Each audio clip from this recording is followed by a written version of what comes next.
I have not talked to anyone for 2 years. It's been such an isolated process.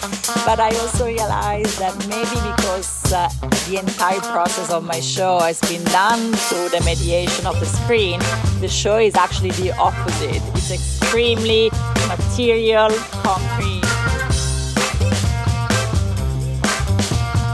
Hi, I'm Andrew Goldstein, and this is the Artnet, a podcast from Artnet News where the art world meets the real world, bringing each week's biggest story down to earth.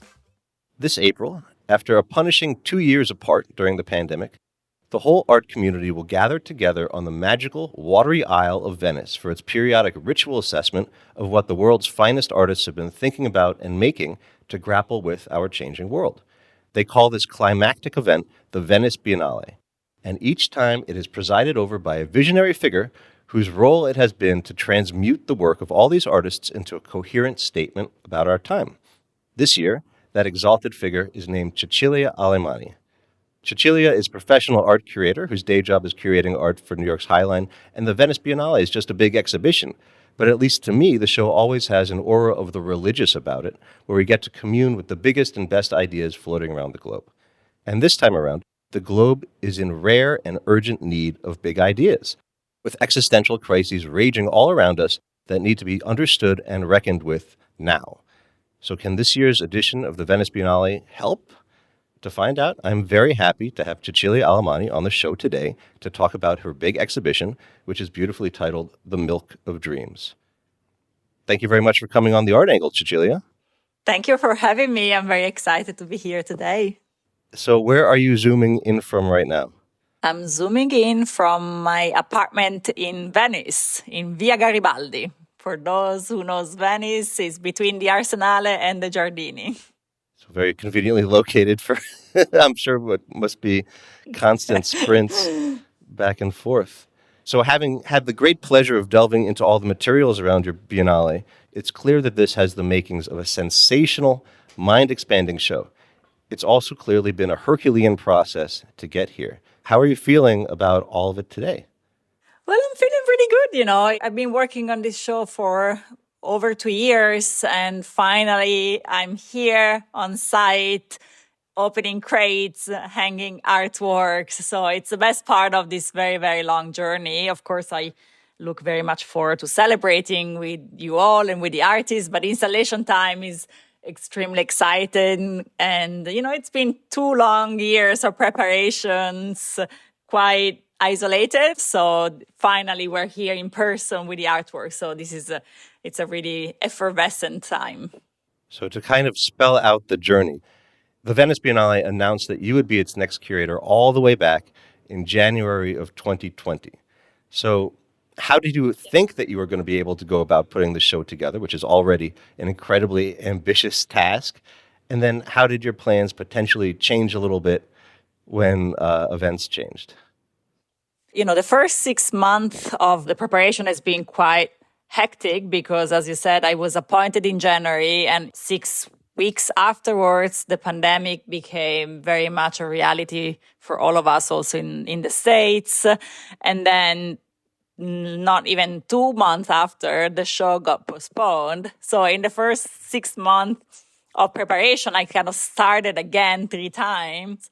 And so, the luxury of having a bit more time, at that point I decided, maybe it's better that I just focus very much on research and talking to the artists. And so I started basically doing hundreds of studio visits, of course, in the sad world of Zoom, because I couldn't travel and I couldn't even go to studios in New York. It was a full immersion, but it was great because it gave me also the opportunity of having lots of very thoughtful and profound discussions with many people that, of course, I didn't know. And, of course, it's not the same as being in the studio with an artist and being able to smell the oil paint or just walk around the sculpture. But at the same time, I think the conversations that came out were very, very profound. So they really merged into the structure of the show. And were there any trends or common themes that seemed to reveal themselves through these conversations? Yeah, I think, I started very much thinking about the idea of metamorphosis and transformations. And that was very much my initial idea. And then seeing also what was happening in the world and very much what was in people's mind, I started expanding the show to include thinking how our bodies and ourselves are changing with, the clash of technology and the machine in general, and then also our relationship with the surroundings, being other people, the environment, the planet, but also other forms of life. And this really came out of conversations with artists, both in terms of very much existential preoccupations, but also content of artworks.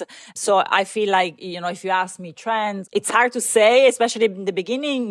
What I noticed, it was everything was completely frozen, meaning that so many artists I talked to, they felt we're part of this big machine that works when it's well oiled, but as soon as one element is out of function, everything breaks down. So I think the most common feeling, especially in the first year or so, was sort of a paralysis and not knowing what to do next in our very accelerated world. But that also created a space for more maybe introspective investigation and also kind of confessional.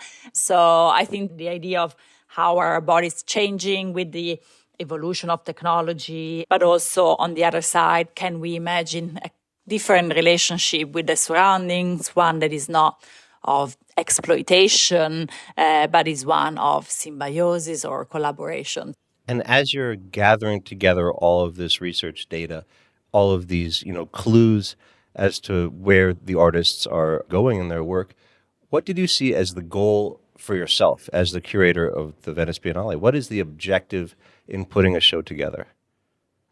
It's a broad objective, and to be honest, it was very much kind of a moving target, because for the whole duration of my preparation, I had basically no certainty. I mean, I knew in my heart that this show would happen at some point, but the goal, it's on one side, of course, trying to grasp and represent what I've seen and I met in these past 2 years, which is unique. I mean, it's due to the pandemic. It's not necessarily about the pandemic, but it at least had a very unique genesis. The second goal is also to I try to zoom out from the uber contemporary and try also to create a show that is trans-historical and really tells different stories at the same time and different temporalities. And this, of course, I had more time, so I could do that. It's really hard to do it in just 1 year, which is usually the time that a curator puts together this giant show. And then also try to look at things from a faraway perspective, like a zoomed out perspective, and looking at this edition of the Biennale not just as one edition that maybe it's juxtaposed just to the previous one, but in a lineage of exhibition, especially thinking that the Venice Biennale has been around for 127 years. So the idea of looking back is not just because it's always great to put in dialogue the old and the new, but it's also to see those stories that have been obliterated and kind of forgotten also by the institution itself of the Biennale. So this sort of movement back and forth was quite important in my exhibition making. Now, I think one thing that is relevant to this edition of the show is that in that 127-year history of the Biennale, you are actually only the 5th woman to ever organize the show. And remarkably, you are unique in history as being the only Italian woman to ever organize the Venice Biennale. Yeah. How did that inform your work here? If you say like that, it's also kind of very sad, thinking that there have been 58 editions of the Venice Biennale before me. And it's very sad because I keep thinking about the amazing women that came before me that could have done an incredible job and they were never part of it. But regardless of that, I feel like it's a tremendous sense of responsibility because I have a platform where I can really establish something that is, of course, beyond myself. And it's also a little bit of a symbolic gesture. But the idea of giving a lot of space to women artists and a bit of a different structure for this exhibition was really important. Coincidentally, there are a lot of Italian women artists both living and historic in your show. I think more Italian women are represented in this edition than ever before. I mean, by multiples. I think about 24 are in the show, which is about a tenth of all the artists. And I wonder, is that a coincidence or is that maybe not such a coincidence? I think there is something about the Venice Biennale that it is such an international show. Usually when you go, I don't know, if you go to the Berlin Biennale or to Sao Paulo, you always assume you're going to see a lot of local artists. You never have that assumption, I think, when you go to the Venice Biennale. You assume you're going to see a very international show, not a show about Venice or about Italy. Part of it because it's often being curated by international curators, and some of them have done a good job in including Italian artists. But of course, being Italian, I also felt more responsibility. And, there are incredible artists working in Italy. I think the hardest part for the Italian art scene is that it's really hard for them to leave the country and to kind of have a career abroad. Of course, there are a few exceptions, but we don't have the same structures that exist in other countries in Europe that really support, residencies and program of exchange. So I hope to be able to give them a right amount of space and exposure because they're amazing. And so I want to make sure that the international audience can get to know them. And now you called your biennial The Milk of Dreams, after an illustrated children's book of that name by the British-born Mexican surrealist artist, Leonora Carrington. Can you talk a little bit about why you chose that title and the role that Carrington plays in the show? So I got to the title very late, to be honest. I did not start from the title. I did not necessarily start from Leonora Carrington. I got to surrealism quite early. It's been a passion of mine for many years. And I think we all kind of agree now that surrealism is in the air. It's not just my show, but there have been incredible exhibitions in the last 5 years, exhibitions that really try to sort of challenge the idea that, or the sort of definition of surrealism as a European male thing. So not just Fantastic Women, which was this great show about the women of surrealism that was at the Louisiana, but a show that is currently, or maybe just closed at the Met, about the international surrealism. So looking at surrealism from different perspectives. So there has been an incredible critical and academic job done by colleagues and museums. I mean, of course, I've always loved her, and I knew that I wanted to include some historical works.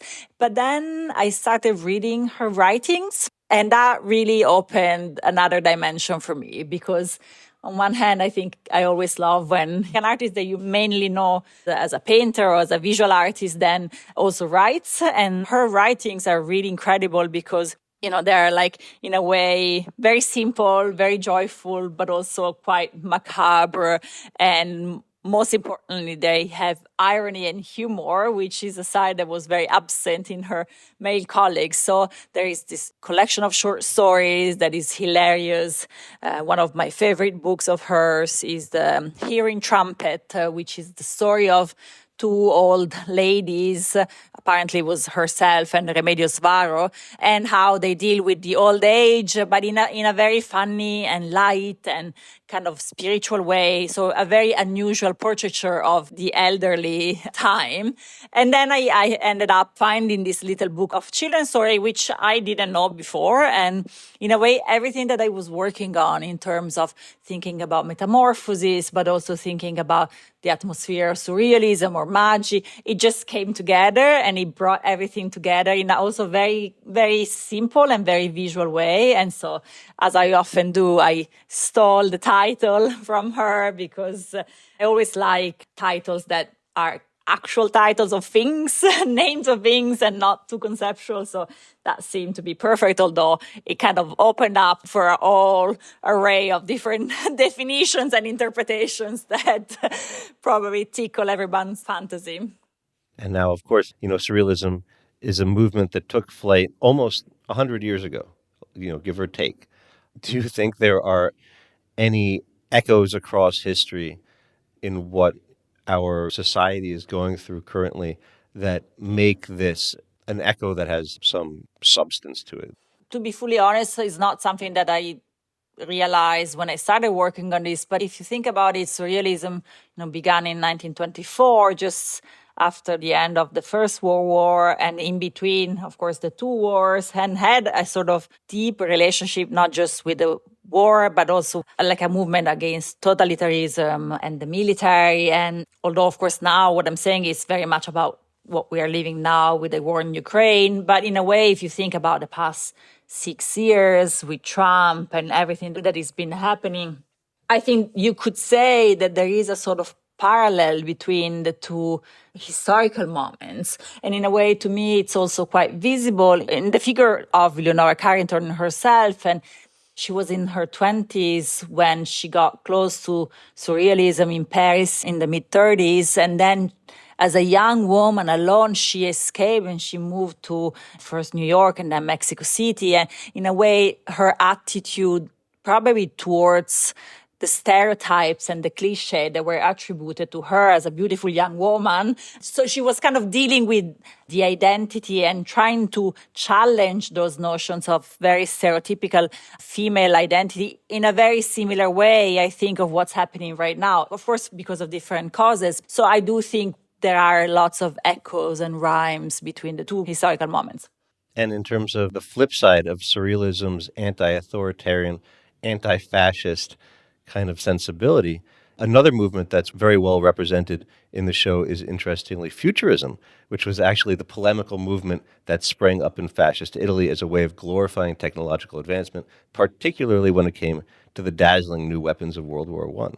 So the futurists included in the show, I think, as is common in other areas, they're all women, like Benedetta Cappa, Giannini Censi. Why did you decide to bring in these artists? Because as I'm organizing these historical exhibitions, which I'm calling historical capsules, I've been looking less at specific movements and more at content and methodologies. So in one of these presentations, I'm putting together both many female artists from surrealism, but also some futurists, because of course they were active not like 10 years apart or at the same time. And yes, usually futurism is associated, like many other movements of the 20th century, with Marinetti and Balla and, the famous male artists. But there were amazing women working sometimes in the periphery of these movements. And they had also radical visions about gender and identity, which sometimes was conveyed through their artworks, other times through really powerful articles and books and writings. So I wanted to bring them into the show because, especially in this presentation, I'm trying to look at what was the counter-representation of the modern woman in the 1920s and 30s. It's hard to talk about surrealism in Italy. It was very much a futurism, but also futurism that took on magical and occultist terms as well. And it was mainly done by the women artists in the movement. There are a lot of artists of, our time who are also very drawn to technology, to the whiz and bang of technological advancement. And so I wonder, in terms of futurist, how many NFTs are going to be in your exhibition? It's an excellent question because, and this I have to confess, I realized just after the press conference, because you also need to know that I have not talked to anyone for 2 years. It's been such an isolated process. But I also realized that maybe because the entire process of my show has been done through the mediation of the screen, the show is actually the opposite. It's extremely material, concrete. There is no NFT. Of course, there are great films and videos, but I probably stayed far away from all VR, AR, extremely digital experiences because I think what I've missed the most is the physical contact with art and with paintings and sculptures and installations. So it is a show that pulls in the body in a very physical way. So as far as I know, there is no NFTs. You never know. Maybe somebody will bring or will install or will present one. But I think that the investigation of the relationship with technology is very present in the show, but also with very traditional media, like also with paintings and sculptures. So hopefully you'll be able to see that even without crazy screens and digital experiences. I mean, just to make sure that the NFT listeners out there are not too disappointed, I think that community could really benefit from engaging with the art of Vera Muller, who is in the show and who is the 98-year-old Hungarian living pioneer of generative art, who I think is underappreciated. Yeah, Vera Muller is an amazing Hungarian artist, and I'm including a number of drawings that she made in the 70s. They were the very, very first drawings made with computers. And so, again, when I talk about the relationship between the body and technology, I don't necessarily mean, again, super, super contemporary technologies, but thinking especially in the 60s and 70s to a group of artists that were confronting themselves with the excitement of having these new incredible machines that were all of a sudden available, and they used them in different ways. Of course, Vera Muller explored these computer drawings. And by the way, she's going to have also an exhibition as a collateral event in Venice. She's actually doing experimentation with glass, but also thinking of, there is another historical capsule that brings together Italian artists working in the 60s in what was called, of course, programmatic art and kinetic art. So artists that have used the language of abstraction, but not per se, but always not just fascinated by new technologies and new materials like plexiglass and neon and, of course, stainless steel and the reflection, but through the distortion and reflection, pulling in the body and creating this sort of membrane and threshold between themselves and another world. So again, thinking of technology not necessarily through the evolution of the medium, but also in a historical way. What were the kind of groundbreaking moments in the 60s and 70s that introduced new languages and made artists very excited about adopting them?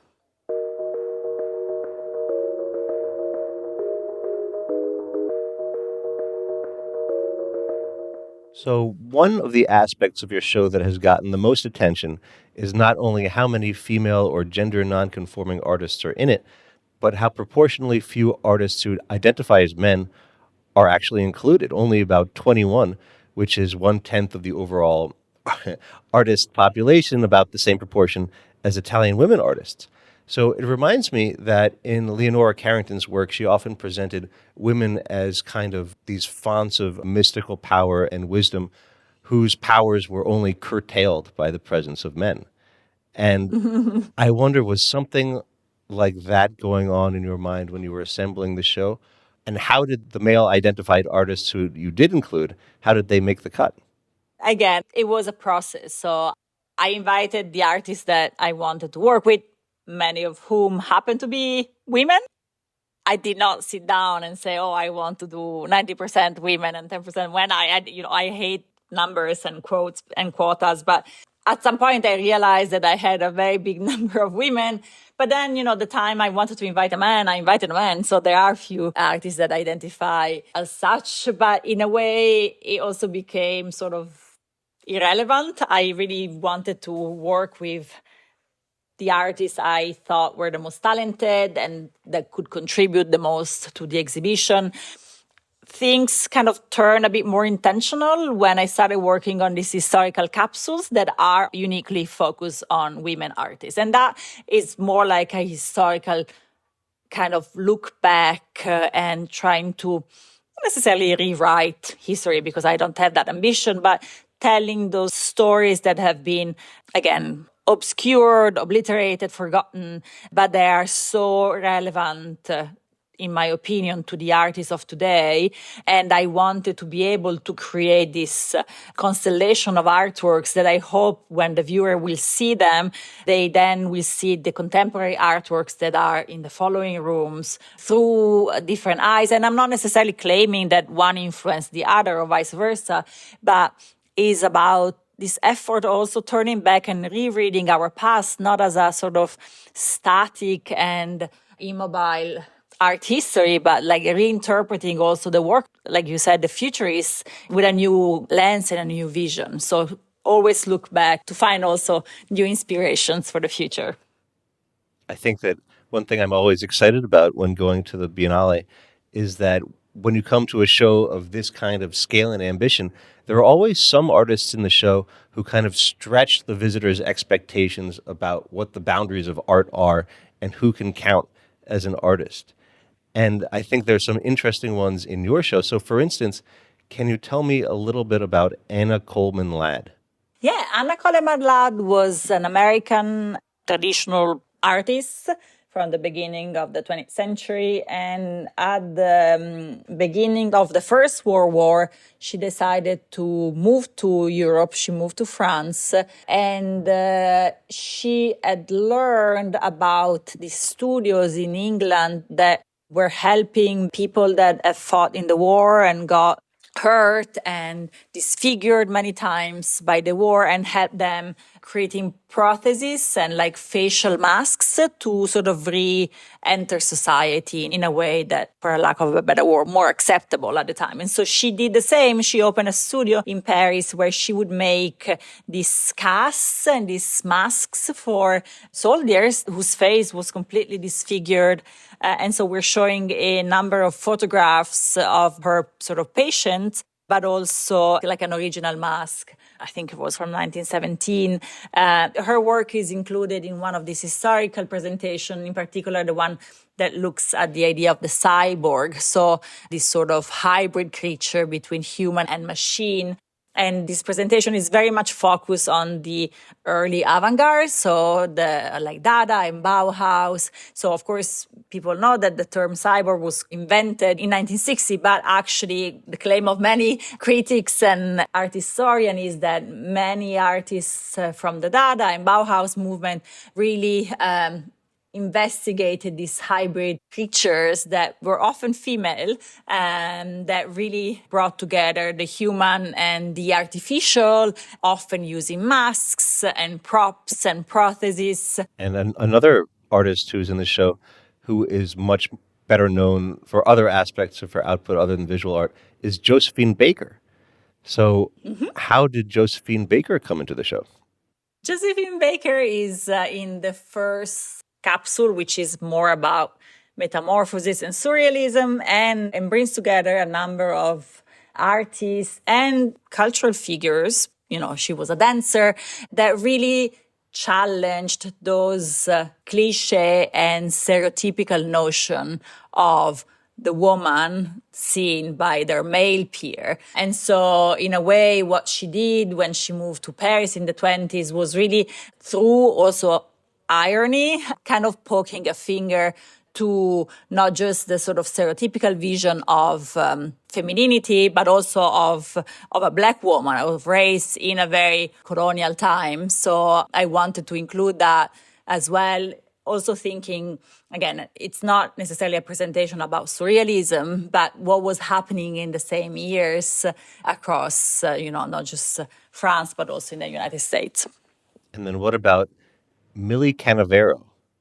She was an Italian, we can call her an artist, but she wasn't a practitioner artist. She was what you would call probably a medium artist. She was a woman that lived in Genoa. We know very little about her, but she made these incredible drawings that look completely geometric, made with tools, but she made them with free hands. And she apparently was possessed when she had these visions and put them on paper. Her work is in one of these historical presentations that look more at the role of language in building a body and vice versa, how artists and individuals have used their body for communicating with other dimensions and other worlds, and with sort of the intention of breaking the linearity of language. When I was going through the artist list and looking up all of the artists, I kept on writing down in my notes, quote, creator of haunting ghostly imagery. And there are quite a few artists in that vein. And there are also quite a few artists in the show who specialize in this kind of sculptural techno-dystopian body horror, like Mira Lee, Ambra Castagnetti, Giulia Cenci, Hannah Levy. I wonder, do you think that there's going to be a strong kind of haunted vibe in the exhibition? You could say that, yeah. It's also like such a big exhibition that there are many different souls of the exhibition, but I think that could be definitely one of the threads. And I think, to me, the show always goes back to the relationship with the body, and sometimes the body is absent. And I think Mira Lee is a very good example. She's also just here installing. I think there are plenty of artworks and installations that hint at the body, but the body is absent. So hers are machines that evoke sort of the digestive systems of weird creatures, and they really function almost like organism, but you can't recognize what kind of realm they are. They humans? Are they animals? Are they like weird bacteria or like machines gone crazy? And that's something that is quite present, especially, let's say, in the second part of the Arsenale, where the temperature of the show becomes a bit more synthetic and artificial and colder, and slowly the sort of more traditional representation of the human body disappears and dissolves in this, also in Julia changing these weird creatures that are casts of hybrid beings and bring together dogs and horses and human faces. So yes, I think there is definitely that line, which also starts with other medium artists that are also from Italy, that are also in this historical capsule, like Palladino, Eusapia Palladino, who were like very, very famous mediums in Italy. They would have seance where like ghostly presence and ectoplasms would appear behind the unlucky or lucky visitor. So yes, there is certainly that. I'm my spine is tingling just thinking about it. I'm really excited. So there's a theory that's been gaining traction called the Gaia Hypothesis, which was popularized by Donna Haraway and other thinkers, that all activity on Earth, from humans to animals to nature to technology, is inextricably intertwined and in continual flux, with every aspect fused into every other. Is there something similar that you're proposing in your Biennale with all these transfigurations, these metamorphoses, these syntheses? Yeah, I don't know if I would call it my proposition. I really think it's what I've seen a lot into artists' works in the past few years. And so many artists are portraying a cosmos and a universe that is based on a different relationship between each other. It's a relationship of collaboration and symbiosis, and sometimes cheesily enough, like love and harmony, and not one of hierarchy and exploitation. There are many artists, especially in the first part of the Arsenale, that really explore this sometimes imaginary, sometimes hopeful relationship with nature with a big N. So, for instance, there is an artist from Lithuania called Egle Butitite that shot this very mesmerizing video of a group of young kids lost in a forest of lichen in Lithuania, and really where there is almost no distinction between their body and what surrounds them. And then something else that will happen in that section of the show is many artists that are rediscovering or reinterpreting old myths and mythologies and stories and folk tales from a contemporary perspective. So reintegrating that dimension of myth, not in a sort of nostalgic way, but as a tool to open up a different kind of epistemologies and forms of knowledge that are, let's say, not the Western ones. In 2017, you had curated the Italian Pavilion for the Biennale. And I have a very fond memory of that because you actually brought to life one of the most extraordinary art moments that I've ever experienced with Giorgio Andreato Calo's piece that filled this enormous empty warehouse and turned it into a dark reflecting pool, like a vision of the river Styx that leads to the underground. Just totally unforgettable. Can we expect to encounter sublime moments, shocking moments like that in your show?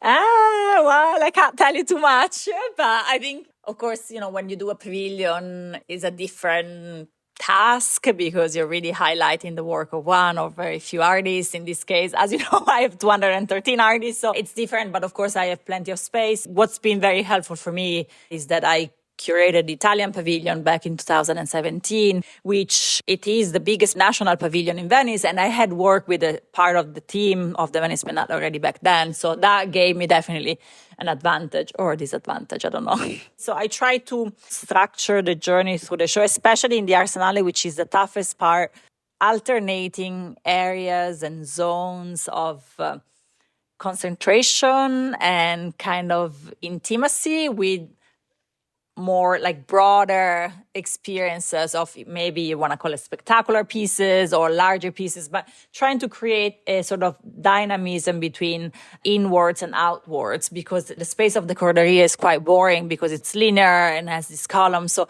I try to break that both through the capsules and also through the use of other kind of sort of exhibition tools to sort of create a journey that was not that linear, but there will be plenty of spectacular pieces. Like the biggest installations are being built as I speak, because very often they're very dirty. So they have to be built right now before the artworks come in. But yes, there will be hopefully a bit for everyone.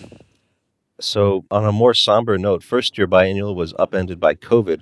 And now over the last month, the world has once again been thrown into crisis by the invasion of Ukraine, which has united much of the world in solidarity with Ukraine in its fight for freedom against Russia, including the Venice Biennale, which stated that it, quote, intends to manifest its full support to the Ukrainian people and its artists and to express its firm condemnation of the unacceptable military aggression by Russia. Now, part of the support is through the Biennale's effort to get the Ukrainian artist Pavlo Makov, who is representing his country at the Ukrainian Pavilion, and his art and his team out of the war-torn country and into Venice. And I want to know, where does this effort stand today, and are you involved in that? Yeah, so Pavlo Makov and two other curators are here in Venice. They're safe. They made their way out of Ukraine. They are installing or about to install. The Biennale has, like many actually other institutions and friends and colleagues, have shown an incredible support. We are helping them with all the sort of practicalities and any kind of help they might need. They managed to take out of Ukraine the major sculptural installation that Pavlo made, but there were a few things that, of course, couldn't make it. So we are helping them, but they're in great shape. I think they're very happy to be here. I'm officially not involved with the pavilions, but of course, I'm doing as much as I can to help them. And so are so many friends and other national pavilions. I think they were welcomed here in a very warm way. And the Venice Biennale often gets criticized because of this obsolete structure with the national pavilions, which, has some truth maybe. But in a way, sadly, or in situations like the one that we're living for the past 3 weeks, you go from the realm of symbolic to the realm of reality. And so the Biennale becomes also a stage for international diplomacy, and at least to create a platform for conversations and debates that are way beyond art. So, of course, what's happening in Ukraine is absolutely tragic and despicable and really, honestly, completely hard to make you focus on art, because who cares about art when, there are people that are getting bombed. At the same time, I hope that Venice, not just my show, but the Biennale with all its pavilion and the collateral events, because that's also what the Biennale has done in its 127 years of existence, And also just walking around the Giardini, I'm always so incredibly struck when you walk around a miniature version of what Europe and the big, powerful nation states of the 20th century were. It becomes a ground for, discussing matters that go way beyond just art. Did you adapt the Milk of Dreams to make any comment on the situation in Ukraine? Like, for instance, did you have the temptation to include a piece by Maria Primochenko, the folk artist whose museum was bombed? We are working together with the Ukrainian Pavilion and other Ukrainian institutions to create a project or a space of solidarity and of support of Ukrainian art in general, because, of course, it's wonderful that the pavilion can happen, but there is much more that is left out. And God knows when, you'll see in person another artwork by a Ukrainian artist, but we hope to support that. So we're working on that and other initiatives. It's very, very fresh. And so we're doing as much as we can. Our priority is still to support the Ukrainian Pavilion, and in a way also to be a good partner and listen to what people are asking us, especially people from Ukraine, artists and other colleagues are recommending us, and trying to see what the Biennale can offer in solidarity of the Ukrainian people. It's so clear that this is a very traumatic time that we're living through, and it seems that the Biennale is going to reflect that in a certain way, that it could come to be known as the trauma biennial, in a sense. Do you think that there's any truth to that? Well, at this point, I don't know anymore because I'm just waiting for like another catastrophe to come on my lap because it's been quite intense. But you know what? If there is something that I've learned, a couple of years ago, we did this exhibition when the Architecture Biennale was postponed from 2020 to 2021. Basically, the pavilion was empty. So we did this exhibition called the Disquieted Muses, which looked at the archive, because that's the only thing that we had in Venice that we could touch, the archive of the Venice Biennale, which is an amazing archive that has been established in the 20s. And we did a show that looked at the history of the Venice Biennale in those moments in which the Biennale itself kind of clashed with a big history. So looking at the two world wars, looking, of course, at fascism time, at the 68, and in the 70s, there were very political shows. So in a way, I think the strength of the Biennale is that you can tell different stories and you can absorb the traumas of the time, but you can also open up to the future. And I think, one of the biennials that I always refer to is the 1948 Biennale, because it was the first edition after the Second World War. And it was an edition that was incredibly open to new movement, to American art that rarely was exhibited before, to very contemporary production. And at the same time, it did this job of looking back at all those forms of expressions that were completely canceled during the fascist time. So, for instance, Impressionism or Pablo Picasso, who had never shown in Venice until 1948, and he was 67 years old, which is kind of crazy if you think about it. So I think, a show can be both hopeful and also a seismograph of what happened in society. To me, the hardest part is that we're still very much into this traumatic time. It's hard to gain perspective. This has been a very, very long journey for you, years and years of upheaval. And how are you going to relax? I'm going to go in a retreat with no forms of Zoom, technology, phone, because my life in the last 2 years has been really miserable. And I hope, of course, that I can go see art again in person. But my former celebration is no more Zoom, no more computer, because, it got to a very intense point. Well, congratulations. I can't wait to come and see the fruit of all your labor. Thank you very much for coming on the show. Thank you so much for having me, and come see the show. It's up until the end of November, so there is hopefully plenty of time.